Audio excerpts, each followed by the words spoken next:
The ancient Romans too. Life and religion. Most people in Roman times did not have much free time. Women and daughters worked at home, and men and sons usually worked outside. These were some of their jobs: farming, baking, building, selling and trading woods, making clothing. Some became doctors, lawyers, writers or teachers. Many others joined the army. Most men worked 6 hours a year every day, usually stopping around midday. The Romans were amazing architects and engineers too. They built roads and walls. Some of them are still in use today. To bring water to their cities, the clever Romans built aqueducts. Aqueducts were systems of channels and bridges to transport water for public baths and toilets. Free time and entertainment was very important for ancient Romans. Romans visited the public baths every day. Each public bathhouse had separated pools for men and women. The bathhouse was more than just a place to wash.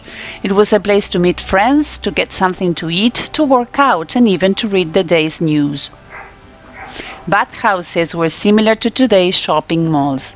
You had to pay to enter the public bath. Children and slaves were not supposed to go there.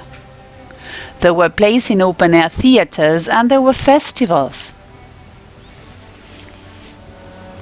Hunting was also popular. People hunted animals for fun as well as for food. There were chariot races. Circus Maximus was a chariot racing stadium. Everybody could go there and cheer for his favorite team. There were 4 teams: red, white, green and blue. The chariots could be pulled by groups of 4, 6, 8 or 12 horses. The Colosseum was the sports stadium in ancient Rome. It had seats for about 45,000 people, but there was also a standing section. The Colosseum was the site of most of the gladiators' fights. Men fought other men, wild animals. The Roman went to the Colosseum to watch bloody battles. Watching someone being killed was entertaining for the Romans.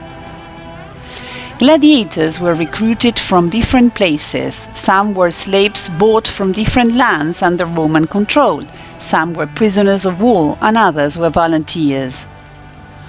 There was also women gladiators. Gladiators used swords, spears, short javelins, and shields as weapons. And they wore helmets and body armor for protection. The shows took place in huge arenas called amphitheaters. A fight usually went on until one gladiator was wounded. The crowd then decided whether the loser had fought bravely enough to be allowed to live. In some combats, the emperor decided based on what the public wanted. Thumbs up sign and the gladiator's life would be saved.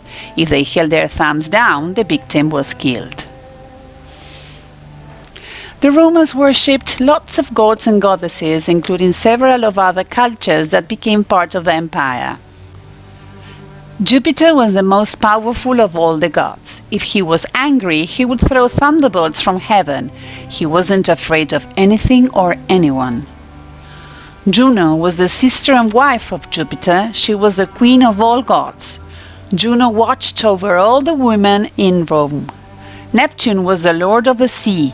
He was the brother of Jupiter. Neptune was very powerful. Pluto was another brother of Jupiter. He was the lord of the underworld. Mars was Jupiter's son. He was the god of war. Apollo was Jupiter's son and god of the sun, light and music. Venus was the goddess of love and beauty. Diana was Jupiter's daughter. She was the goddess of hunting and the moon.